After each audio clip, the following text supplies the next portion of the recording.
Hello student, मैं संजीव। आप सभी का विद्या पॉइंट में स्वागत है। हम बात करने वाले हैं बिहार के करंट अफेयर के बारे में। और ये करंट अफेयर 71 बीपीएससी को लेकर होने वाला है। 6 से 7 दिन हम करंट अफेयर पे कंटिन्यू बात करेंगे। और यहाँ से बिहार करंट अफेयर से 10 से 12 क्वेश्चन पूछा जाता है, ये सबको पता है। मैं पूरा का पूरा बिहार का करंट अफेयर आपके सामने लाकर रखने वाला हूँ इन 7 से 8 दिनों में। और कंफर्म मैं कह रहा हूँ 10 से 12 क्वेश्चन एग्जाम में हर हाल में मैच करेगा, मतलब करेगा। चाहे बिहार का लोकसभा चुनाव जो हुआ था 2024 में, बिहार में उसकी भूमिका क्या रही, बिहार का जातीय जनगणना जो हुआ था उसमें क्या भूमिका रही है, बिहार का बजट क्या रहा है, या बिहार के छोटे छोटे पॉइंट जितने भी करंट से बन सकते हैं, सारे का सारा हम यहाँ पे जिक्र करेंगे। और अगर आप चैनल पे नए हो, चैनल को सब्सक्राइब कर लेना, शेयर कर देना और लाइक तो बनता ही है। तो चलो मैं स्टार्ट कर रहा हूँ। करंट का मैं पहला पॉइंट उठा रहा हूँ, लोकसभा चुनाव में बिहार का क्या योगदान रहा। तो सबको पता है कि बिहार में लोकसभा की सीटें 40 है, राज्यसभा की सीटें 16 है। चूंकि चुनाव लोकसभा का था, उसी के ऊपर बात करेंगे। तो हम अभी करेंगे बात बिहार का लोकसभा चुनाव, यानी लोकसभा चुनाव में बिहार की क्या भूमिका रही, कितने मत पड़े, महिला कितना, पुरुष कितना, कितना प्रतिशत वोट पड़ा, ये सारी बातें करेंगे। नोट डाउन करते चले जाना, ठीक है। और ये सिर्फ बीपीएससी के लिए नहीं है, ये उन बच्चों के लिए भी है जो टायर 4 के लिए टीचर की तैयारी कर रहे हैं। यहाँ से 1 से 2 क्वेश्चन तो आ ही जाएगा, मैं ज्यादा नहीं बोल रहा, लेकिन 2-3 क्वेश्चन तो बनता है। चलो स्टार्ट करते हैं। तो ये हमारा है चरण और मतदान। तो आपको पता होगा लोकसभा 2024 का जो चुनाव हुआ ना, 7 चरण में हुआ था। और इन 7 चरण में बिहार में चुनाव संपन्न हुआ था। और आपको यह भी पता है कि बिहार में लोकसभा की सीटें कितनी है, ये भी पता है। तो थोड़ा सा राज्यसभा की सीटें भी मैं बता देता हूं कि राज्यसभा की सीटें बिहार में 16 है, विधानसभा की सीटें बिहार में 243 है। और अगर बात करें विधान परिषद का, तो बिहार में विधान परिषद की सीटें 75 है। अब ये बेसिक बात, ये जो 4 पॉइंट मैं यहाँ लिखा हूं, कभी कभी इतने से ही क्वेश्चन पूछ देता है। नेक्स्ट बात करें तो कुल मतदान प्रतिशत बिहार में कितना हुआ है, 56%, 56.28। ये जो 28 का डाटा आपके सामने है ना, कृपया इसे मिस मत करना। कभी कभी एग्जामिनर का दिमाग खराब होता है ना, तो ये एग्जैक्ट डाटा देता है। 56 चारों ऑप्शन में रहेगा, 27, 28, 29, 30 इस तरीके से दिया जाएगा। तो याद रखना, बिहार में 100% वोट में से 56% लोग वोट दिए हैं। अब बात करें कि कुल 497 उम्मीदवारों ने चुनाव में भागीदारी ली थी। बिहार का 40 लोकसभा सीटें के लिए कितने लोग खड़े हुए थे, 497 लोग खड़े हुए थे। लोकसभा जो बिहार का होने वाला था, चुनाव जो हुआ था, बिहार 40 सीटों के लिए 497 लोग खड़े हुए थे। वर्ष 1919 की तुलना में 2024 में मतदान केंद्र की संख्या सबसे अधिक वृद्धि वाला राज्य कौन है, बिहार। सबसे अधिक मतदान केंद्र स्थापित किया गया था बिहार में। और टोटल मतदान केंद्र कितना बनाया गया, 4749। इसको तोड़कर ही याद करना, 4739 याद रखने की कोशिश मत करना। अगर 4 डिजिट में क्वेश्चन आए नंबर, तो उसको 2 डिजिट में याद रखना है, 49, 39, 47, 39, ठीक है। तो अभी तक हमने देखा कि बिहार में 7 चरणों में चुनाव हुआ। बिहार की लोकसभा सीटें 40 है, 40 लोकसभा सीटें के लिए लोग खड़ा हुए थे 497। सबसे अधिक मतदान केंद्र लोकसभा में बनाया गया था बिहार राज्य में। और टोटल मतदान केंद्र कितना था, तो 4937। इसी तरीके से याद करना है। अब कितना प्रतिशत मत पड़ा था बिहार में, तो 56.28। 28 दूनी 56 याद रहेगा, 28 दूनी 56 याद रह जाएगा ना, ठीक है। अब देखना इसमें महिला प्रतिशत कितना था। तो इसमें अगर महिलाओं का मतदान देखे तो 49 और पुरुषों का मतदान देखे तो 53, एग्जैक्ट 53%। कमाल की बात है साहब, मतलब इतना में से 53% हमारे पुरुष थे और 59.45% महिला। यानी कहने का मतलब ये कि बिहार में पुरुष से ज्यादा सजग महिलाएं हैं जो अपने मत का इस्तेमाल अच्छे से कर रहे हैं। दिख रहा है ना, महिलाओं का मत प्रतिशत बिहार में इस बार अधिक रहा है। आगे बात करते हैं सबसे ज्यादा और सबसे कम मतदान के बारे में बात करते हैं। तो सबसे अधिक मतदान किया गया कटिहार जिले में। और कटिहार किस प्रमंडल में पड़ता है, इसका आंसर आप हमें देना। और सबसे कम मतदान किया गया नवादा जिले में। और नवादा मगध प्रमंडल में पड़ता है, मैं आपको ये बता दे रहा हूं। और कितना प्रतिशत कटिहार में, तो 63, और नवादा में कितना, तो 43, लगभग 20% का अंतर है। तो क्वेश्चन ये बनता है, और अच्छे लेवल के क्वेश्चन है, कि बिहार का उस जिला का नाम बताइए जहां लोकसभा चुनाव में सबसे अधिक मत डाले गए। तो बिहार का जो हमारा कटिहार जिला है, वहां मतदान ज्यादा हुआ है, और नवादा में मतदान सबसे कम हुआ है। अगर पूरे बिहार का बात करें तो मात्र 56.28% लोग बिहार के लोकसभा चुनाव में हिस्सा लिए थे। अगर महिला का बात करें तो महिला 59% हिस्सा ली थी, जबकि पुरुष 53% योगदान अपना दिए थे बिहार में लोकसभा चुनाव में। आगे बात करें, अब थोड़ी सी बातें नीचे। सबसे युवा विजेता जो है वो उनका नाम है संभावी चौधरी। सबसे युवा 25 वर्ष 11 महीना 20 दिन की एक लड़की है, और वो एलजेपी की तरफ से खड़ी हुई थी समस्तीपुर सीट से। लोकसभा में एक सीट समस्तीपुर से ये महारानी जीतने वाली है, और इनकी मात्र उम्र है 25 वर्ष 11 महीना और 20 दिन। अब बात आता है कि लोकसभा के चुनाव लड़ने के लिए मिनिमम उम्र सीमा कितनी होनी चाहिए, न्यूनतम, तो न्यूनतम उम्र सीमा होनी चाहिए 25 वर्ष। और यहाँ पे आप देख रहे हो कि ये 25 नहीं 26 मान लो, 26 वर्ष की अवस्था में ये लोकसभा चुनाव जीती है। अब आप कल्पना भी नहीं कर सकते कि इनका सफर कहाँ तक होने वाला है ना। तो ये जो हमारी है समस्तीपुर की है, बस इंपॉर्टेंट ये है ये कहाँ की है, किस पार्टी की है, इनका नाम क्या है, उम्र कितना, ये सारा क्वेश्चन आपसे पूछा जाएगा। सबसे वरिष्ठ सांसद अगर देखे तो वो थे जीतन राम मांझी। इनका तो नाम सुने ही होंगे, ये बिहार के मुख्यमंत्री भी रह चुके हैं ना, और ये गया सीट से जीते थे HAM पार्टी से। तो एक सबसे कम उम्र की समस्तीपुर से, और सबसे अधिक उम्र के जीतन राम मांझी जो गया सीट से लोकसभा चुनाव अपने नाम कर लिए। ठीक है, आगे लोकसभा में चुनाव 2024 में संभावी चौधरी बिहार राज्य की सबसे युवा सांसद होने के साथ साथ सबसे युवा महिला सांसद भी है। लेकिन देश की सबसे युवा सांसद का रिकॉर्ड उत्तर प्रदेश के कौशाम्बी सीट के जीते पुष्पेंद्र सरोज है। पुष्पेंद्र सरोज का उम्र तो लगभग 25 साल कुछ दिन हो रहा है, मतलब 25 साल 2 महीना 3 दिन शायद।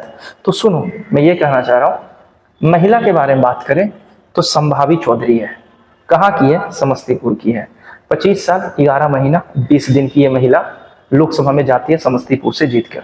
ठीक है, लेकिन अगर सबसे युवा सांसद के बारे में देखें तो कौशाम्बी सीट उत्तर प्रदेश से है पुष्पेंद्र सरोज, और इनकी उम्र अगर ये समाजवादी पार्टी से है, और अगर इनकी उम्र हम देखें कि इनकी उम्र कितना है तो आपको यहां उम्र दिखा रहा होगा 25 साल 3 महीना 3 दिन, जबकि उनका जो था वो 25 साल, संभावी का जो उम्र था वो 25 साल 11 महीना 20 दिन था, और इनका अगर उम्र देखोगे तो मात्र 25 साल 3 महीना और 3 दिन है।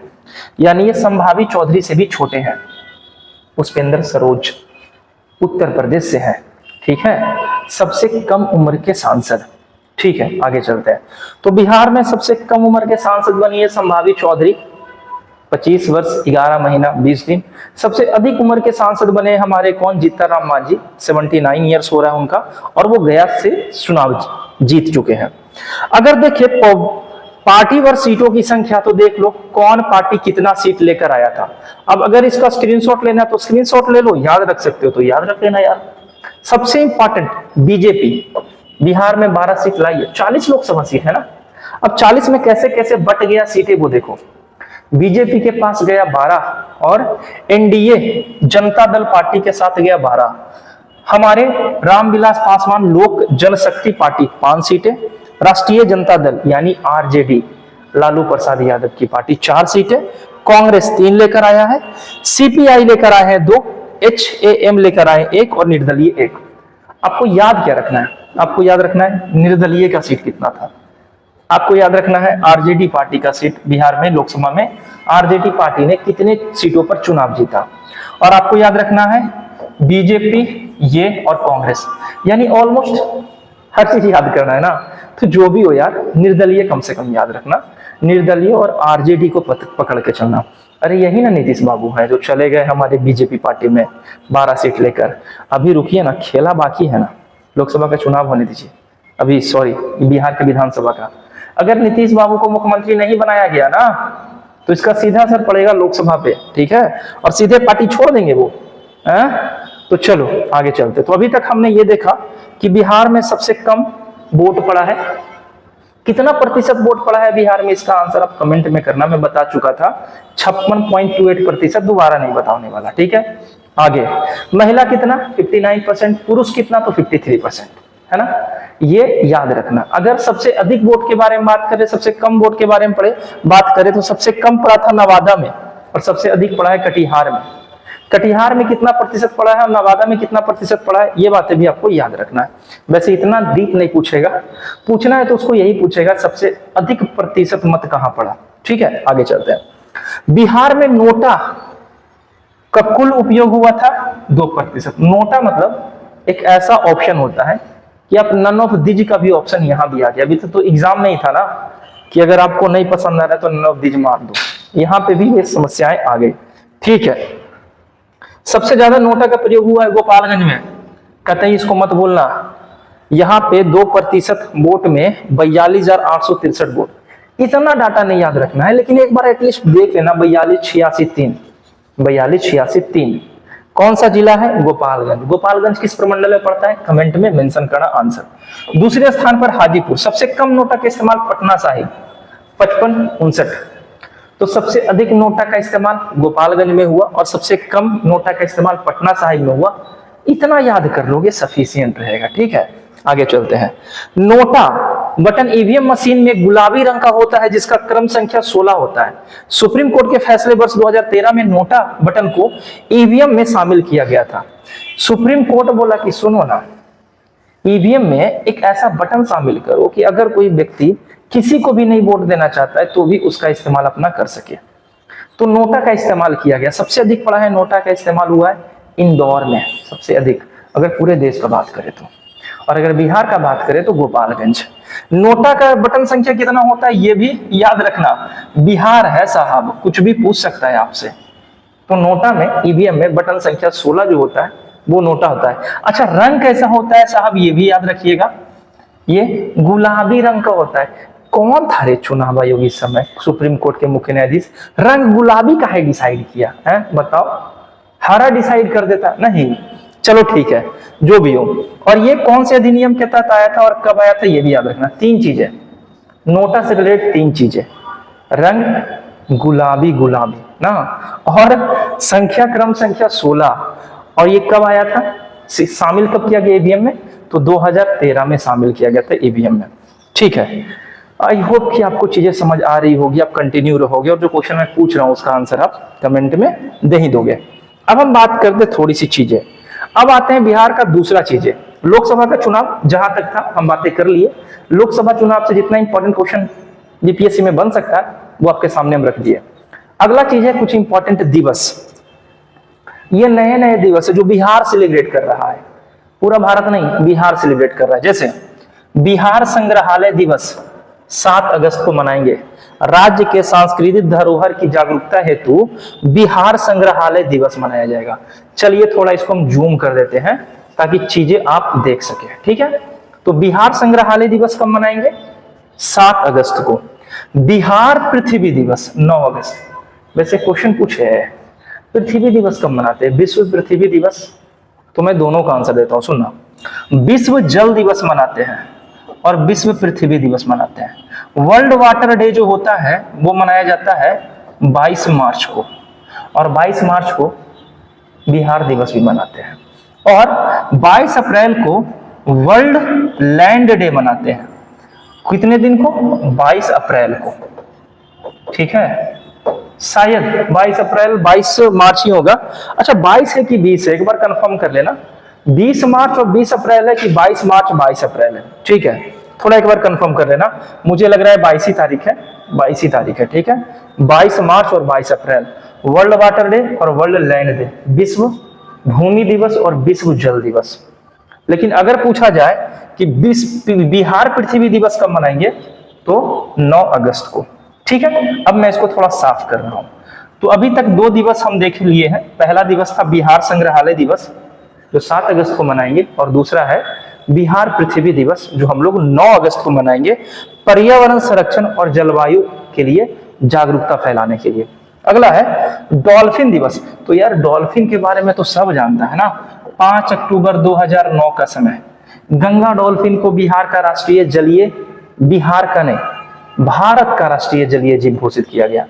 बिहार का राष्ट्रीय जलीय जीव तो हमारा कैटफिश है, जिसे मांगुर कहते हैं, मोछ वाला मछली नहीं।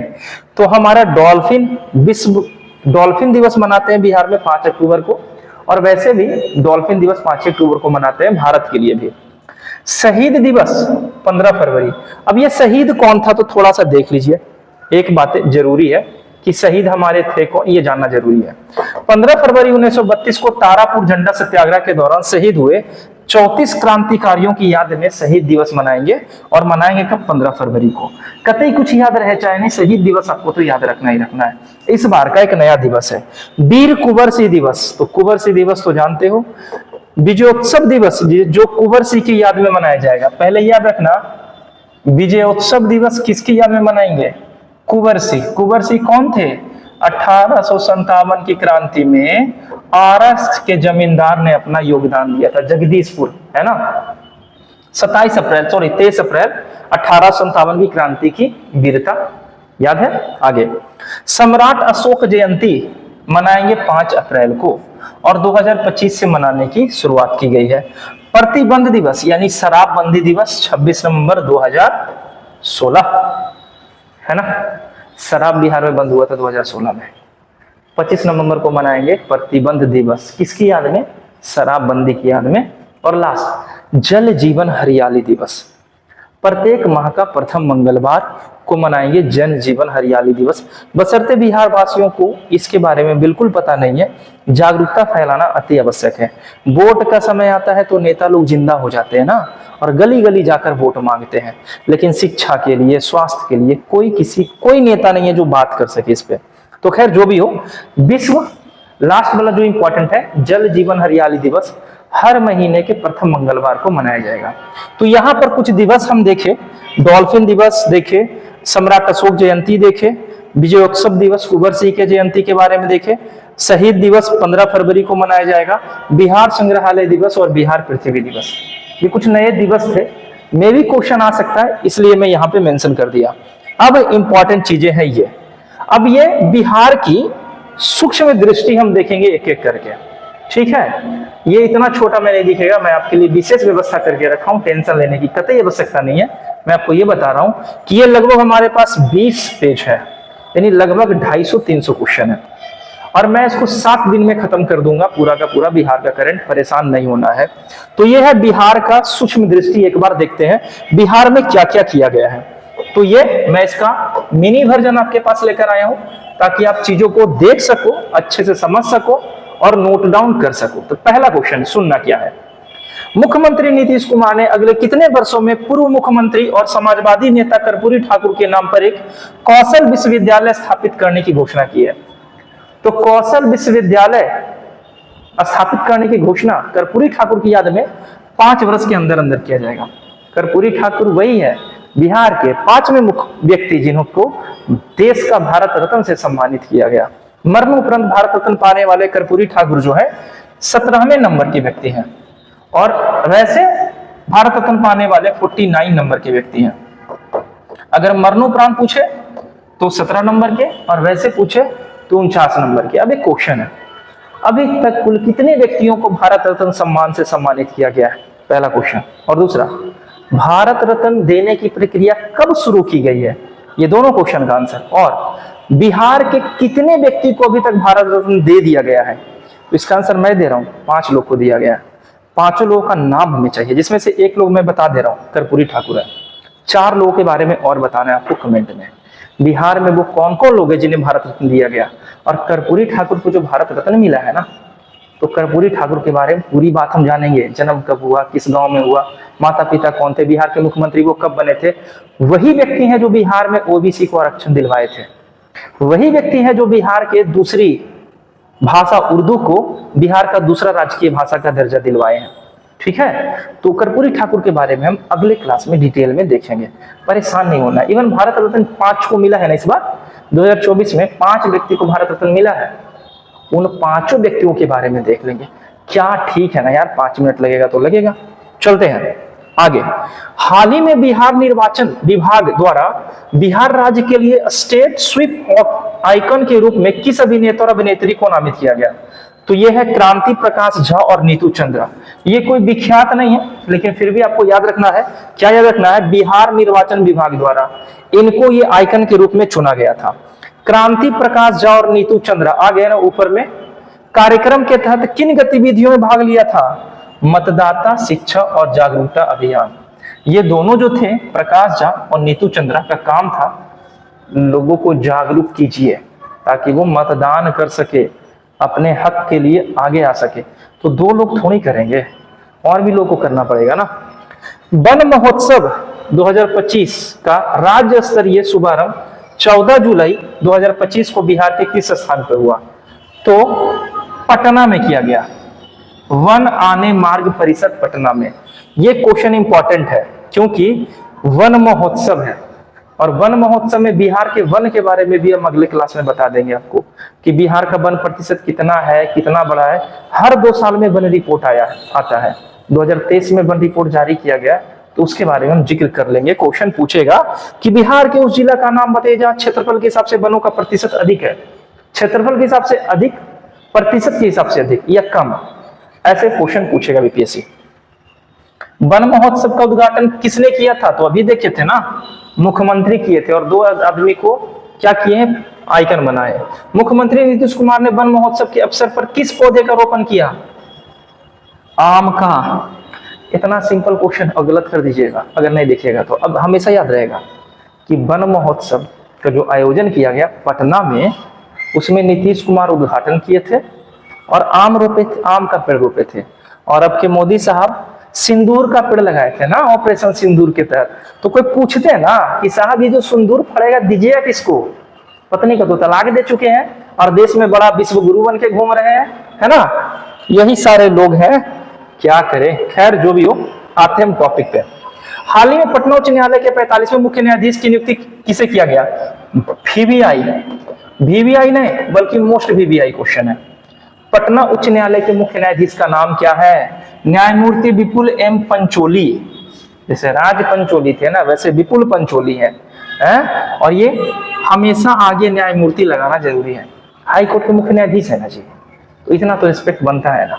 अब पीएम है तो आदरणीय प्रधानमंत्री बोलना है ना, बशर्ते रिस्पेक्ट मत करो। आयुष्मान पुस्तकालय के लेखक कौन थे? सॉरी, आयुष्य पुस्तक के लेखक कौन थे? तो राजवर्धन आजाद।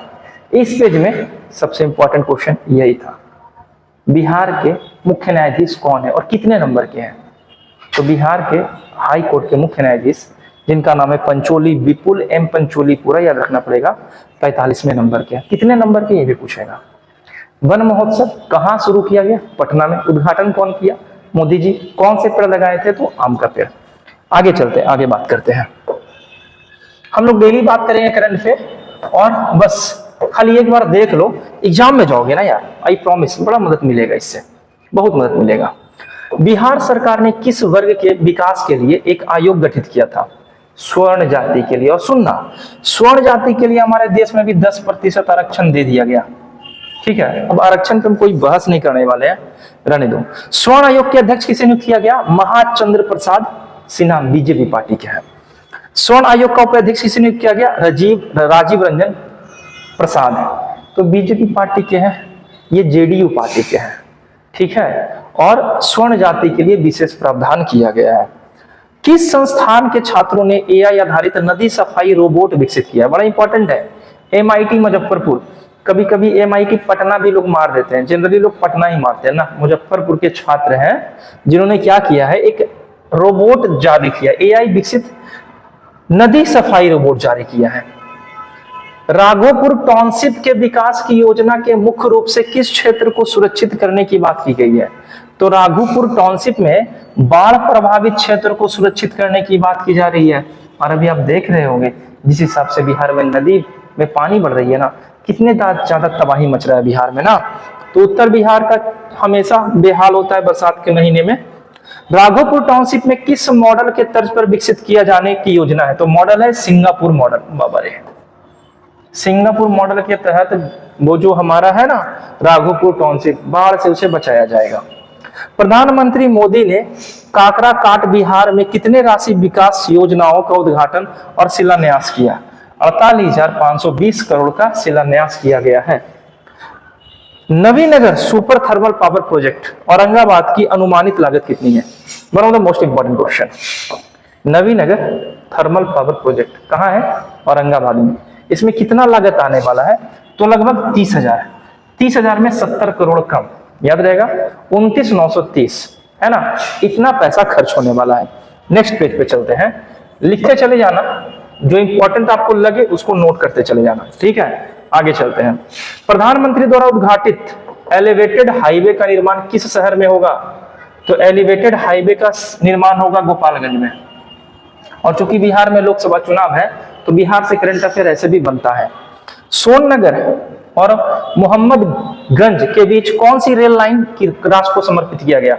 तो तीसरी रेल लाइन है जो सोननहर और मोहम्मदगंज के बीच शुरू किया गया। बिहार सरकार ने किस आयोग का पुनर्गठन किया है? राज्य अल्पसंख्यक आयोग का गठन किया गया। राज्य अल्पसंख्यक आयोग का नया अध्यक्ष किसे नियुक्त किया गया है? गुलाम रसूल बिलियाबी, जेडीयू पार्टी के हैं। आयोग का उपाध्यक्ष किन्हें बनाया जाता है? लखविंदर सिंह और मौलाना उमर नूरानी। ये सारे उसी से रिलेटेड क्वेश्चन है। नई बैगन परियोडिकल ओवरहॉलिंग क्षमता विस्तार परियोजना कहां स्थापित की गई? तो जमालपुर रेल वर्कशॉप मुंगेर में स्थापित की गई। इसकी नींव किसने रखी थी? रेल मंत्री अश्विनी वैष्णव ने रखा था।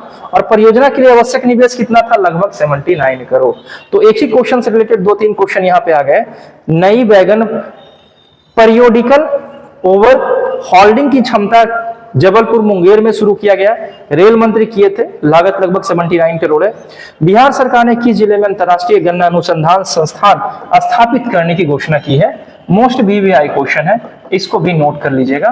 गन्ना अनुसंधान संस्थान लगेगा समस्तीपुर में, और समस्तीपुर में पूषा, अच्छा पूषा कृषि अनुसंधान संस्थान की स्थापना लॉर्ड कर्जन के शासनकाल में 1904 में किया गया था। आगे चलते हैं, आगे बात करते हैं। तो इसी तरीके से ऑनलाइन पूरा का पूरा हम लोग देखेंगे जितना संभव हो सके। अगला क्वेश्चन सुनिए, क्वेश्चन है यह नया अनुसंधान केंद्र किस प्रकार की तकनीकी सहायता प्रदान की जाएगी? तो जो हमारा गन्ना का जो अनुसंधान संस्थान है वो वैश्विक स्तर की तकनीकी और वैज्ञानिक इस्तेमाल किया जाएगा, ठीक है। बिहार में गया का शहर का नाम बदल के क्या किया गया है? तो बच्चा को याद हो गया कि गया शहर का नाम बदलकर गया जी कर दिया गया। राष्ट्रीय स्वच्छ गंगा मिशन की कार्यकारी समिति की 61वीं बैठक के अध्यक्ष कौन बने? तो राष्ट्रीय स्वच्छ गंगा मिशन की कार्यकारी बैठक के अध्यक्ष बनाया गया है राजीव कुमार मित्तल साहब। मित्तल शब्द याद रखना है। आगे, कुल कितने करोड़ रुपए की सीवरेज परियोजना को स्वीकृति प्रदान की गई है? 900 करोड़। सीवर मतलब होता है वाटर, अंडर जमीन के नीचे नालियों का व्यवस्था। आरा के लिए सीवरेज परियोजना में कितना खर्च किया जाएगा? तो 328 करोड़। किस विश्वविद्यालय में मलेशिया की सहायता से बौद्ध आर्टिफिशियल इंटेलिजेंस की शुरुआत की जाने वाली है? तो जहां विश्वविद्यालय का नाम आएगा तो आएगा नालंदा महाविहार। और किसकी सहायता से की जा रही है? तो ये भी याद रख लेना, मलेशिया। ये क्वेश्चन उलट के पूछ सकता है कि नालंदा महाविहार बौद्ध आर्टिफिशियल इंटेलिजेंस की शुरुआत किस देश की सहायता से की जा रही है? तो हमारा होगा मलेशिया। तो क्वेश्चन कैसे भी पूछा जा सकता है। बिहार के किस विश्वविद्यालय ने एसोसिएशन ऑफ इंडियन यूनिवर्सिटीज की सदस्यता ग्रहण की? तो ये करने वाले हैं बिहार खेल विश्वविद्यालय राजगीर। बिहार सरकार ने किन 2 नई फसलों को नकदी फसल के रूप में मान्यता दी है? नकदी फसल किसे कहते हैं? तो जो खेत से ही फसल को बेच दिया जाता है और नकदी पैसा कमा लेते हैं उसे नकदी फसल कहते हैं। और ये हमारा है हल्दी और ओल, दोनों जड़ है ना, तना नहीं है। हल्दी और आलू पर दी जाने वाली अनुदान योजना किस मद के अंतर्गत चलाई जा रही है? राज योजना मद के अंतर्गत चलाई जा रही है। आगे चलते हैं, आगे बात करते हैं। बस ऐसी एक बार गो थ्रू कर लेना है, बाकी चीजें आराम से एग्जाम में लगा लोगे। कैमूर जिले में वर्ष 2025-26 में हल्दी खेती के लिए कितने एकड़ के लक्ष्य निर्धारित किया गया? तो कैमूर में हल्दी की खेती ज्यादा होती है, 15 एकड़ में हल्दी की खेती की जाएगी। उत्तर बिहार ग्रामीण बैंक और दक्षिण बिहार ग्रामीण बैंक का विलय कब किया गया? मोस्ट इंपॉर्टेंट क्वेश्चन है। 1 मई 2025 को उत्तर और दक्षिण बिहार ग्रामीण बैंक को जोड़ दिया गया। ठीक है। बिहार सरकार ने गया जिले के किस औद्योगिक कॉरिडोर परियोजना के तहत विकास करने की मंजूरी दी है? अमृतसर कोलकाता इंडस्ट्रियल कॉरिडोर को। गया जिले के किस प्रखंड में एकीकृत विनिर्माण क्लस्टर विकसित किया जा रहा है? डोभी। डोभी गया से थोड़ा आगे है।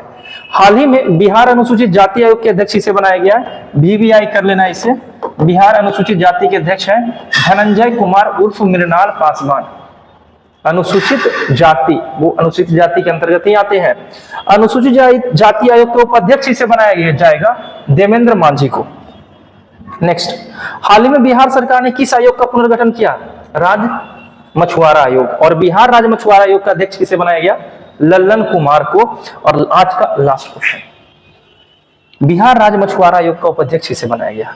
तो ये अध्यक्ष उपाध्यक्ष से इंपॉर्टेंट ज्यादा क्या है ना, कि बिहार सरकार ने किस आयोग का पुनर्गठन किया, ये इंपॉर्टेंट है।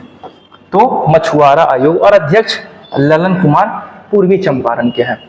इसी तरीके से 30 मिनट ही, हम ज्यादा नहीं देखेंगे, 30 मिनट देखेंगे बिहार के करंट अफेयर से। आज हम बात करें बिहार के करंट अफेयर से लोकसभा चुनाव को लेकर, दिवस को लेकर और कुछ वन लाइनर क्वेश्चन देखे थे। वन लाइनर क्वेश्चन इसी तरीके से हम देखते जाएंगे। अगर वीडियो अच्छा लगेगा तो कमेंट में हमें मेंशन जरूर करना, ताकि अगर आपका कमेंट आए और लाइक आएगा तभी मैं वीडियो को थोड़ा लंबा कर सकूंगा। अगर मैं वीडियो लंबा कर दूं तो लोग देखना पसंद भी नहीं करते, है ना। तो मिलते हैं नेक्स्ट वीडियो में बिहार के करंट अफेयर के साथ कल। अपना ख्याल रखना, एग्जाम को टारगेट करना। 14 सितंबर को एग्जाम है, भूलना मत।